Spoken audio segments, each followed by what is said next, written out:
Antiques? Of course it's illegal, me old darling, but it's not criminal. Well, your customers mightn't agree, Sam. It's what I tell them that matters to the law. So long as they don't actually say the article's old, I'm okay. Show you something. Promise not to put it on TV. Promise. Good show that of yours, Joanna. Today's World. Here's something from yesterday's world, maybe. Oh, a beautiful ceramic beetle. An old Egyptian scarab, still with the traces of the original blue paint. Was it part of a necklace? There are holes drilled. 2000 BC?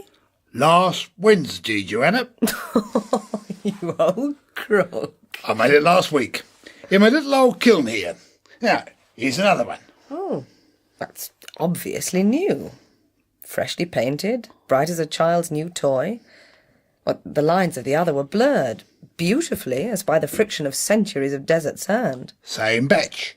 Difference being that I took the old ones down to the farm and fed them to the turkeys. The Christmas turkeys? Then my boy scratched the scarabs out of the turkey litter. The grinding in the bird's crop adds centuries. We call it in the trade distressing antiques. Distressing? How quaint. But is distress illegal? Not so long as I don't claim nothing. Everything in this shop was made sometime this year. All of it by pals of mine, ex-cons. You see, they taught us trades in prison to help us when we got out. I did modelling, fine ceramics and turkey farming. Mates of mine learned carpentry, cabinet making, welding. The old firm. Class of 82. Now, here's a nice little bureau. Ah, I think I know this kind. Doesn't it have, just here, a secret drawer? Yes! And look, Sam, there's a little book in it. A diary, a girl's diary. The date, 1789. In lovely old copperplate. It's even faded. They fall for that one like a ton of bricks. Now, who's the crook, I ask myself, when the punter pushes the drawer back and says nothing? Let them find a secret drawer you didn't notice, with something nice in it they're not going to tell you about, and you can name your own price. Ah. I've got a room of bureaus at the farm just like this, all with diaries and secret drawers. You make it sound quite fun. Class of 82 and the rest. I'd die before I went back inside. Well, you made something out of it. Hundreds don't. Prison ages you so. In a way, that gave me the idea of going into the antique trade. You hear about the prisoner's distress when he was sentenced. Not just a figure of speech, apparently. Prison wears you out. That's the real punishment. It ages you. It's the time stretching out, the slowness of everything, the rules, all the rules. They make you feel so old. They age you 20 years in 5. You can't move without them. When to walk, when to stand still, how to lace your shoes, lay out your clothes, time of exercise, time of association. So many minutes this, so many minutes that. You have to think out every move in case you've broken a rule. In prison, nothing happens of itself. Like an old man who can't trust his legs, has to think out every step, whose body has betrayed him. No, I'm not going back inside, ever. And prison's got worse. It's changing. It's got dangerous, but not in the old way when the big villains ruled absolutely and you had to mind your P's and Q's with them. Something's happening in stir, and none of us like it. Something the government is doing. The government is changing the prisons? I've heard nothing about that. They built these immense factory wings for canning meat. Now, instead of the old trade, you can learn how to be a butcher. And some of the prisoners disappear. How can a person disappear in prison of all places? Special delivery, Mr. Mellish. Heavy, this one. Ah, thanks, Johnny. Here you are, Joanna. See you, mate.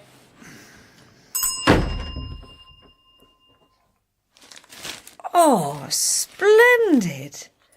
Muzzle-loading pistol. Octagonal steel barrel. Wonderful wriggle-work engraving. Style of Nelson's time. In working order, I'd say. And brand new. Crafted in its beauty by a boy who knew nothing but motors before he got pinched for driving other people's away. You're going to distress that lovely new pistol. What a pity. It takes really modern equipment to add the patina of age and romance. Now, this is a sonic device they invented for aging wine artificially. You drive this beam of sound vibration into your wine that was bottled yesterday and is 20 years old in 10 minutes. The vibration seems somehow to shake it to pieces, but in wine that releases the flavours. With a bit of extra power in it, it works on antiques. I put the pistol inside, and in half a day, it'll be 2 centuries old and 10 times as romantic. They're very popular. So long as you don't say how old it isn't. Now, about those disappearing prisoners. The Home Secretary is aware that there are at present lodged in British prisons 43,311 convicts. But is the House aware of the charge to the nation of this prison population? The average cost of maintaining a prisoner dry and warm and with sufficient food and clothing is no less than £202 per week, including maintenance of the buildings. I will save the honourable members the task of calculating the yearly cost of this to the taxpayer. It is £10,507 per year per prisoner. Now that is to say that our convicted criminals, the enemies of our society, are living at a rate far above the national average wage, and indeed at a rate that would keep your ordinary deserving family in some luxury. As a country, we are spending £455 million per year on the outcasts of our society. I would ask the Home Secretary what practical steps are being taken to reduce this load on the budget. Are radical and less expensive alternatives to prison being investigated? Weekend jail and daytime prison would immediately cut this cost and would begin to minimize this drain on our national resources. I am able to reassure the House and the honourable member for East Grinstock that active steps are being taken.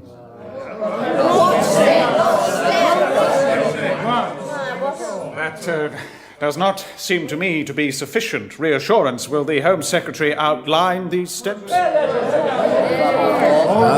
That cannot be done at this moment in time, as the matter affects national security.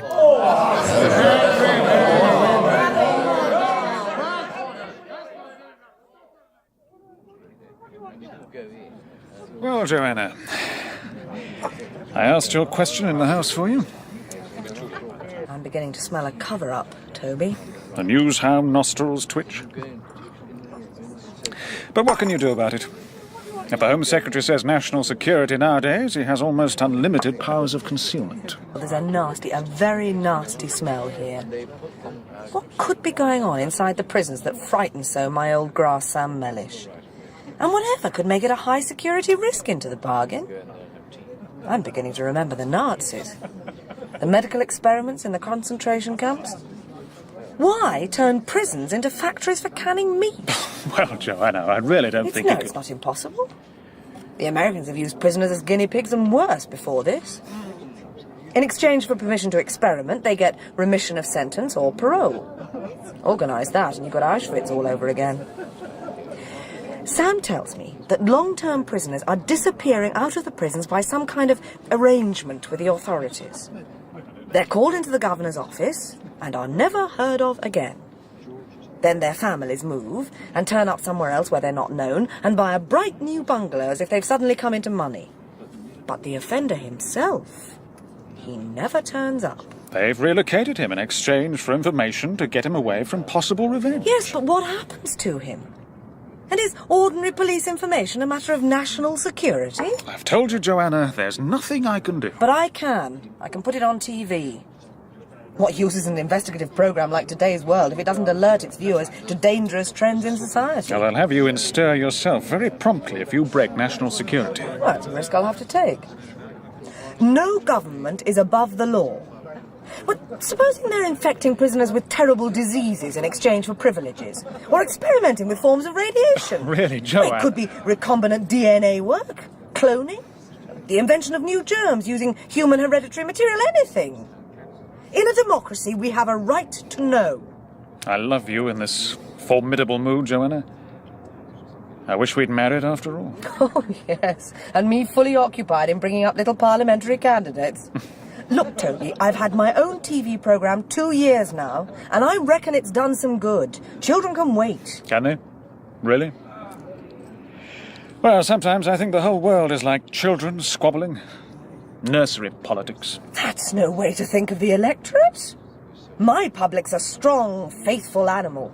Slow-moving, maybe, but in its wrath and its love, terrible. An elephant, maybe. No, its memory's too short. Sometimes it seems like a kind of snake that swallows you and squeezes you out of shape. You're getting cynical, Toby. But I'm not. I'm going to do something.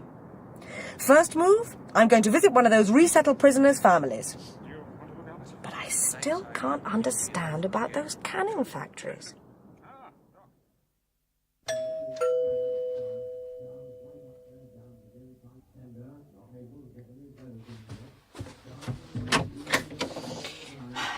Yeah?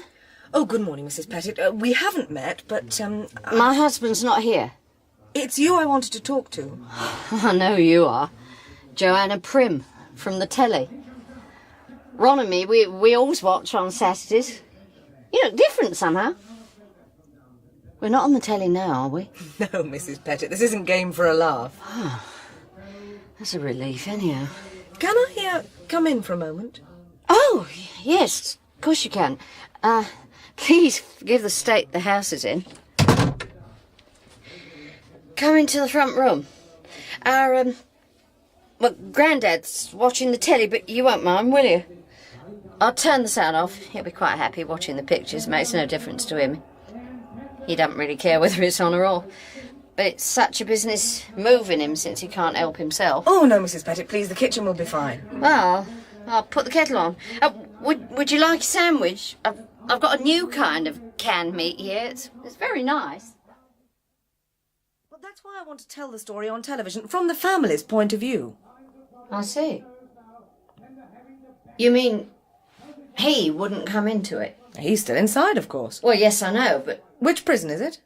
Well, he's not exactly in prison. Where is he, then? No, not exactly. It's, Secret? Sort of, yes. Sort of experimental. How do you mean, experimental? I mustn't say. Where is your husband, Mrs. Pettit? I signed a paper. They said I'd be in jail 10 years if I told. I can't do that. Who'd look after Grandad? You're asking the impossible. I think you'd better go now, Miss Prim. It's a very nice house you've got here, Mrs. Pettit. Who's paying? All the bullion was recovered. What do you live on now, Mrs. Pettit? There was an arrangement. Please go. Please go now. Ron? Ron? Ron! Yeah, what is it, love? I'm watching the boxing. Hey? Well, I never... Joanna Prim. Hey, Peg, you've not been talking to her. She's the woman on Today's World. This is my friend, Ron, Miss Prim. He wants you to leave. Now. Then leave I shall. What have you got for me, Sam? Well, the word is that the big boys are getting restive. They want to know what's going on too. They like the prisons to be predictable. After all, a lot of their boys live there, and they like them to do time in reasonable comfort. But suddenly the prisons have become restive and unsettled, and nobody knows quite why. I was told that we get some quiet help if we wanted to find out. Oh, that's good news. It's the two unexplained things together that worry everybody, I suppose. There's nothing a con dislikes more than feeling he's being conned. It's against the natural order of things. Firstly, the disappearing prisoners. Nobody knows what happens after that summons into the governor's office. The con's never seen again. His things are quietly collected from his cell. And the other thing is those canning wings built onto the prisons. It's a bit gruesome, but I don't actually see anything wrong with that. After all, you can learn carpentry inside. This is simply another trade to help you when you get out. How to cut up meat, how to be a butcher, how to work a canning machine. It feels wrong. Why? They bring in outsiders for part of the process. Outsiders? There's some kind of inner room where the meat is actually killed. It's forbidden for cons to go in there, and sections of carcass are passed out. There's something not quite right about the carcasses either. What sort of something? Well, they're sort of even, all the same, standard. No legs or heads or haunches, just ribs and backs, shoulders, bellies, just torsos. And nobody's ever seen live cattle delivered. Only lorries with sacks of chemicals. The cons have made a whole lot of jokes about it, and this means they're really worried. Jokes for survival. Exactly.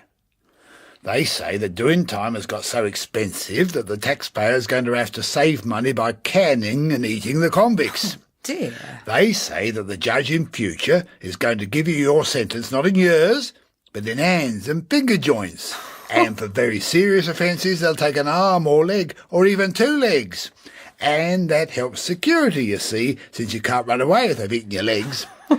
And they say that if you make that deal with the governor, they take the whole of you and turn you into pet food neatly canned. There's more. More to worry about? Yep. If it's just a canning factory and slaughterhouse, why do they need radioactivity? What? There are red radiation danger signs and special airlocks and people going about in white radiation suits with helmets and all. And then there's Dracula in White. Dracula in White? That's what they call him. He visits all the time with his white coat on, or his radiation suit. Dr. Something White, a big wheel in science. They don't like him one bit. You don't mean Exeter White? Dr. Exeter White? That's him. Do you know him? Of course I know him. He's been on Today's World. He's a very big wheel indeed. I gave him a rough time in the interview. He's a fanatic about preparing for nuclear war. He's the only man in recent years to win 2 Nobel Prizes. One was for medicine in tissue culture and cancer research.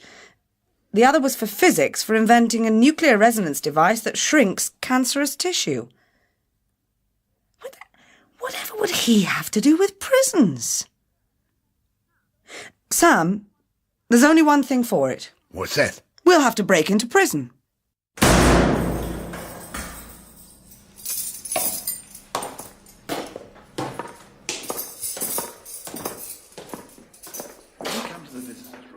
Just give your form to the screw there. When he sees it it's blank, he'll know what to do. So the big boys have the screws in their pay. The big boys have everybody in their pay. Your visitors' forms, please. Ah, I see. Why, hello, Sam. Hello, Mr. Preston. All right, are you? Oh, very good, thanks. Now, this way for you and the lady. But have a bit of a wait.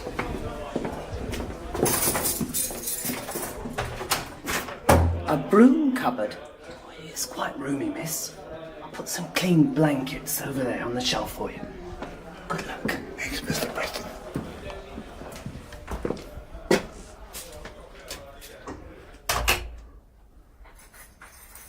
We're locked in. Oh, God, Sam, I'm glad you brought a torch. We might as well make ourselves comfortable. Somebody will come back after midnight and let us out. We'll not see him, and we're not to speak until we're well away from the main cell area.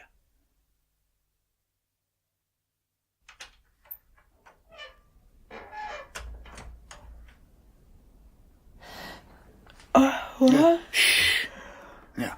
got a map and a copy of the master key. The factory wing's not far, and once out of this cupboard, we've got to be absolutely quiet until we reach it.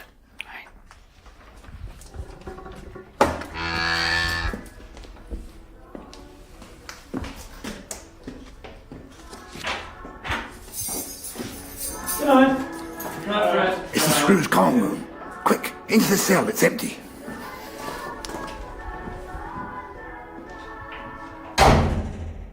All clear. Glad I don't do this for a living. My heart nearly stopped that time. This is the door to the factory wing. Once inside, we can move about and talk freely and put the lights on. It's soundproof and there are no windows.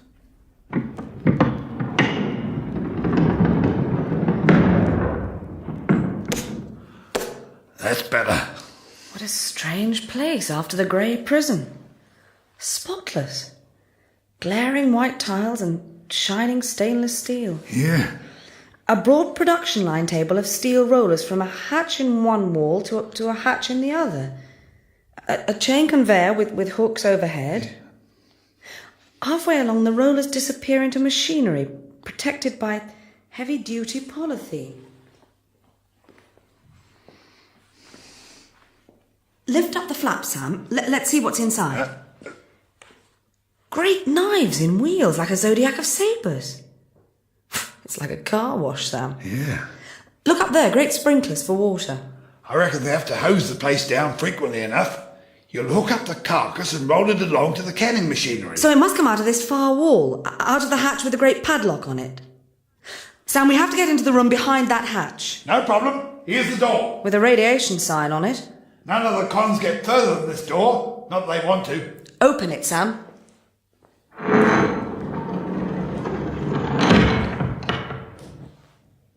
It's very like the outer room. A bit more complicated. The table of rollers again, leading from the padlocked hatch. Conveyor chain above with hooks. Must make a hell of a row in here when they're killing. No wonder the wing is soundproofed. Joanna? Yes, I know. The production line should start with a cattle pen. They drive the animals into a pen and stun them one by one. But there's no pen. The rollers only lead to a big machine built against the wall. The meat must come out of the machine. Look, I don't like those radiation signs. There are lockers over here. Radiation suits hanging up in them. Over here, showers and scrub rooms. Butchers wear white for their trade. I've never heard of them wearing white radiation suits. I'm getting into one now. Please do the same, Joanna. Think of the future generations. I'd really prefer lead underpants. I've found the control panel, Sam. No, Joanna!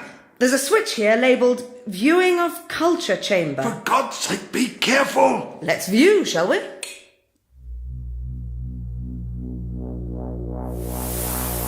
God, oh God, shut it, Joanna, shut it quick!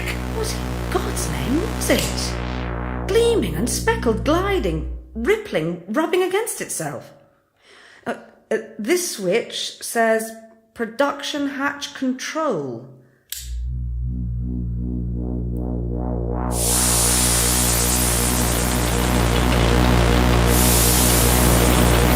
What have you done, Joanna? It's coming out of the machine hatch, spitting at us along the rollers, all spotted and big as a tree! Let's go!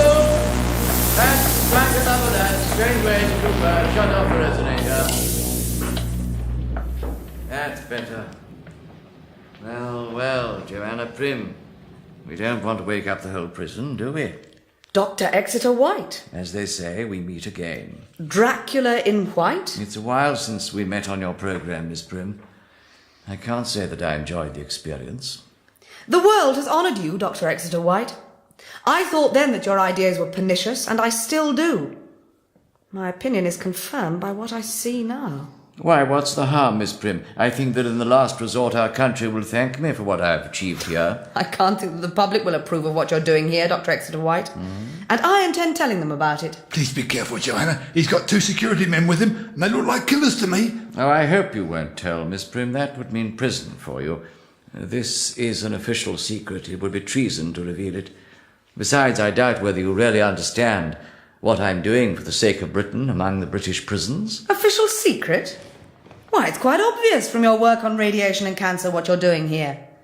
You've taken human tissue from those unfortunate prisoners that have disappeared, and you've irradiated it with your famous resonator in some manner that stimulates it instead of shrinking it. Stimulates its growth enormously in your machine, and you're canning the cancer you've made, and you plan to sell it off as food to offset prison costs. Oh, that's marvellous. Oh, that is simply wonderful. What a mind you have, Joanna. Canned cancer. Oh, dear, it's really very funny. You've created a world of terror out of your own television mind. Canned cancer. Isn't that rich, Strangeways, Cooper? Well, tell me then. Tell me what you're doing here so I can believe the evidence of my own eyes. Perhaps I'll laugh then. Well, in the first place, it has nothing to do with the disappearing prisoners. You have my word on that. I may believe you when I've heard the rest. And in the second place, it has nothing to do with human tissue, cancerous or otherwise. Use your eyes, your famous TV investigator eyes. Look again at what came out of the production hatch and now lies still on the rollers, ready for processing. Tell me what it really looks like. I'm not sure. I'm not quite sure. Sam? Perhaps your ears will help your eyes. What does it sound like? Cooper, please turn on the activation switch again.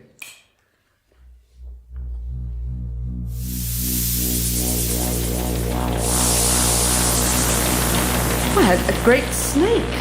A great mottled, scaly snake. Thrusting and pouring its coils out of the resonator. Rearing up and hissing. Hissing like a scream. That's it, Joanna. You have it. Snake. We cultivate snake tissue here in enormous quantities. It turns out to be delicious, like very tender chicken. That's enough.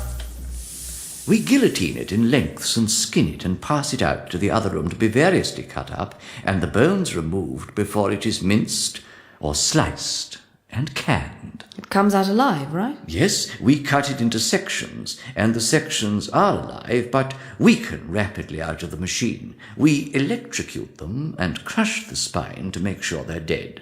Each section has a heart and liver and lights, inside muscular ribs, but of course no head or loins. It's just torso.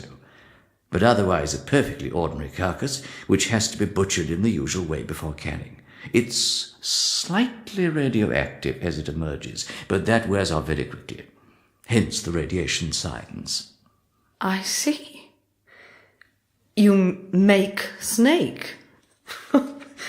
Continuous snake. Endless snake. That's it. You have it.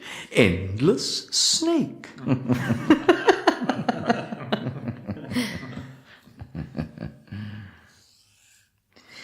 You see, there's nothing so terrible about it after all. Okay. Then why the official secret? Now that is just the one unpleasant thing about the whole business. I knew there was a catch. If the bomb drops, if there is a nuclear holocaust, it is exceedingly likely that with the breakdown of all services there will be a shortage of food and even a danger of cannibalism. To forestall this, the government are stockpiling enormous quantities of food in various underground depots all over the country. This must be kept secret, for if we started importing exceptional quantities of cattle meat, questions would be asked. But with my resonator, and with tissue culture, we can manufacture extraordinary quantities of delicious high-protein meat out of simple chemicals, at minimal cost and without attracting notice. Until you stepped in. But now you understand that there's no harm and no cruelty in what I'm doing. It's all right again, isn't it? You're forgetting our confrontation on today's world. Oh, I bear no grudge. I dare say. But I don't believe in preparing for the bomb. That's what we're round about. I still hold to it. I don't believe that we should make it at all easier for people to accept the possibility of a nuclear war, with shelters for privileged people and caches of food, and a new beginning promised. It won't be like that. It'll be total desolation and the death of the world. So the bomb should not even be a possibility on people's minds. That's why I'm going to tell the public about your scheme, Official Secrets Act or not. I haven't signed any paper. I've not agreed to keep anything quiet. I'm going on television to tell it as it is. I must remind you that you have broken into the enclosed premises, the property of Her Majesty's Home Office. So, book me for breaking and entering. Then sadly you leave me no choice. No choice at all. Strangeways and Cooper will help. They're used to such little problems. Turn on the guillotine, Cooper. Strangeways! And then the mincer outside. Don't turn on the canning machinery. It's too noisy. You'd go that far? But you can't disappear me, Exeter White. People know me, and you'll have to catch me first. Quick! Strangeways, Cooper! Head it off! Don't let her open the outer door. She'll wake up the whole prison, and all chance of secrecy is lost. I've got the man. Ah, have you? Well, Sam, we can disappear you.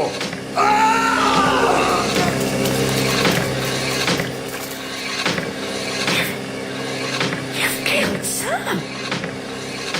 You've killed him in your machine. Oh, I'll get you for this. I'll turn on all your machines and fling the doors wide so that the uproar fills the whole prison, fills all England with its noise. Here's the canning switch.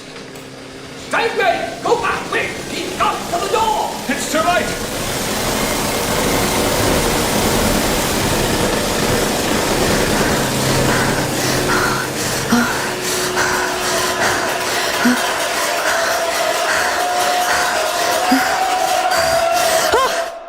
Just a minute, young lady. I think you'd better come along with me. I have consented to hear this case in camera, under the special regulations and without jury, in the strictest security, and with the exclusion of both public and press. This is because of the considerations of national security that are deeply entwined with the events of this prisoner's crime. It has been shown, to the satisfaction of this bench, that the prisoner, Joanna Mary Prim, has used her influential position in the public eye not only to commit murder, but also with the intention of forcing Her Majesty's government to make revelations of policy, not in the public interest. Fortunately, in the latter purpose she has failed. Security in Dr. Exeter White's important scheme is unbreached.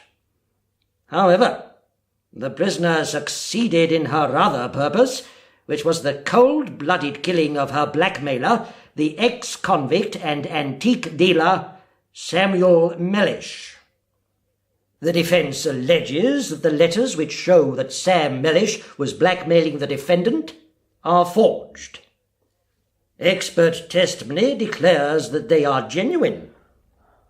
Moreover, one of our most eminent scientists, Dr. Exeter White, a man of unimpeachable international reputation and a double Nobel Prize winner, has told us that he saw the deceased pushed into the meat-cutting machine by the prisoner. Dr. Exeter White's testimony is supported by the two security officers who were present also. I have no alternative but to accept the prosecution's case that the prisoner used her position in public life to gain access to meat-packing machinery where the disappearance of her friend would not be noticed, and that she was, at one and the same time, planning to reveal the existence of secret food depots on television for the enhancement of her personal career. This is the opinion of my learned colleagues on the bench. Also, the crime is a double one: murder and treason. Prisoner at the bar, have you anything to say before sentence is passed? I have told you it's a lie. It's a put-up job. There is no way you can prevent me telling my story to the public. Fortunately, there is. I sentence you to 2 terms of jail to run consecutively, 20 years for deliberate and premeditated murder, and 20 years for actions damaging to the security of Her Majesty's realm. Your sentence to be served incommunicado and in solitary confinement in a high-security prison. High security? Escapes are not unknown. You may think you're walling me up in stone for 40 years, but governments fall. New governments declare amnesties on political prisoners. For that is what I am. Make no mistake. I'm still young and full of fight. Even if I'm an old woman when I come out, I can still tell my story. The world may well be at peace by then, and if it is, your story will signify little. But if it is still at loggerheads or at war, telling your story would be another act of treason, for which you could be prosecuted to serve another term for as many times as would be necessary to silence you. There is no escape or amnesty for a criminal of your kind. Take her away. You will polish your cell twice a day and the corridor outside until it is shiny. You will fold the polishing cloth exactly into 4 with even margins. You will make an even number of strokes with the cleaning instrument to the left and to the right as you polish, thus left, right, calling out left, right as you do so. You will then rinse out the polishing cloth and leave it to dry properly folded. The water is turned off at 8:30 a.m. exactly. You will complete your ablutions, your cleaning of the cell and your polishing by then, or there will be withdrawal of privileges. What privileges? I have no privileges. There will be no books. No cocoa at night. Miss Spooner, can you please have the light turned off at night? I can't sleep. Switching to the red nightlight is a privilege. I want darkness. I want darkness. Darkness is a privilege. Right, left, right, left, right, left, right, left, right. Prim, there's a visitor for you. A visitor? I'm not allowed visitors. Visits are a privilege. Dracula in White? You must be settling into prison if you call me by that name. How many others have you put into prison with your lies? Strangely enough, Joanna, you are the only one. My friends will get you. They'll create a scandal. Your friends were grieving very beautifully at your funeral, Joanna. What? You were buried amid much sorrow last month. An unfortunate motorway accident speeding to the studio. Cooper and Strangeways enjoy arranging little accidents. Everybody thinks you're dead, Joanna. You think you've got me? Well, I have, haven't I? There is a way out. A way out? Where is your television reporter's curiosity? Don't you want the whole story? You mean the disappearing prisoners? It's what got you here in the first place. Now at least you can learn the answer. The governor's door will close on me and I'll never be heard of again. Is it some kind of invitation to self-execution? I tell you now, I'm not going to kill myself. No, it's much more of a gamble. You agree to submit to some experimental research. If it succeeds, you live. The authorities cancel your prison sentence, and because they no longer have to pay your bed and board, they give you a lump sum. You can invest the sum, or bequeath it, or simply spend it. The scheme's in its experimental phase, so the terms are generous. Later on, most people sent to prison may be offered similar terms, on a less generous scale, of course. It's a kind of redundancy scheme. Made redundant by society. Exactly. You see, Joanna, I'm not an evil man. I was forced into those lies to protect my work. You can trust me. Now you understand what I'm doing. I haven't anybody else left to trust. And I do want to know. Can you tell me anything more about the program, Governor? I've told you as much as I can. Are the financial arrangements clear? Would you like to sign now?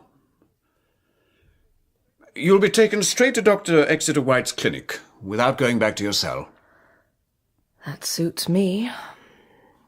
I'll sign. No, it's not painful.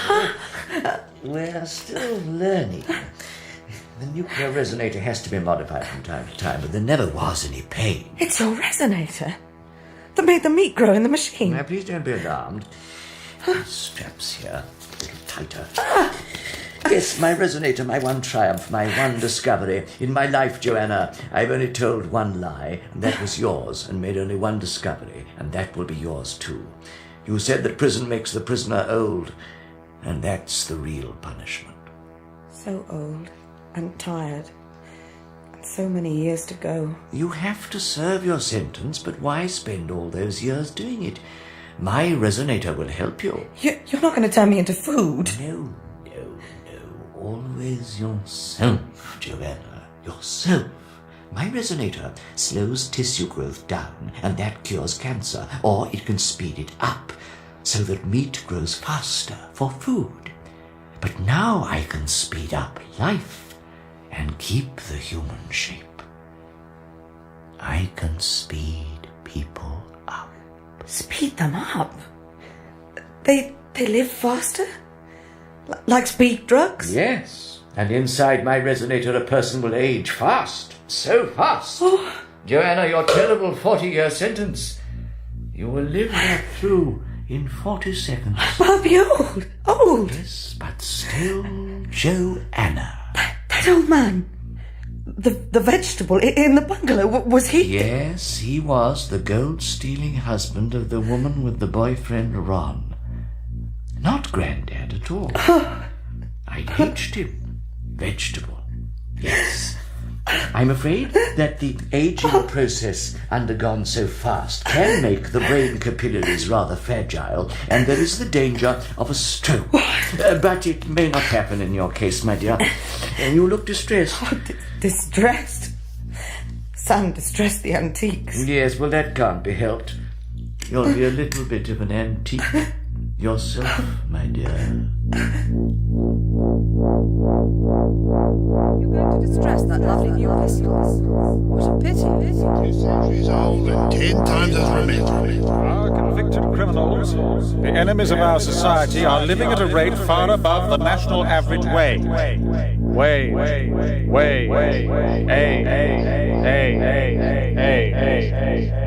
I wish we'd married after all.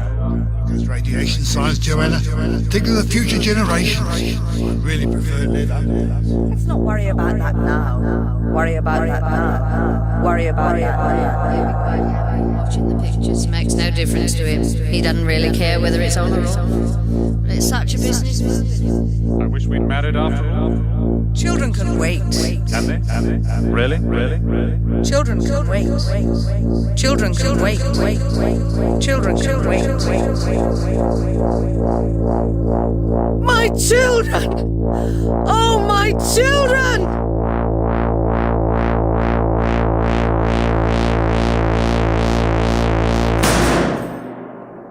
Dracula in White by Peter Redgrove starred Maggie McCarthy as Joanna and Benjamin Whitrow as Dr. Exeter White. Sam Mellish was played by Gerald Wells, MP Toby and Cooper by Tim Meats, Ron and the Governor by John Lindstrom, the Judge by Paul Nicholson, and Mrs. Pettit and the Wardress by June Barry. Other parts were played by Richard Curnow and John Lindstrom. Dracula in White was directed in Bristol by Brian Miller.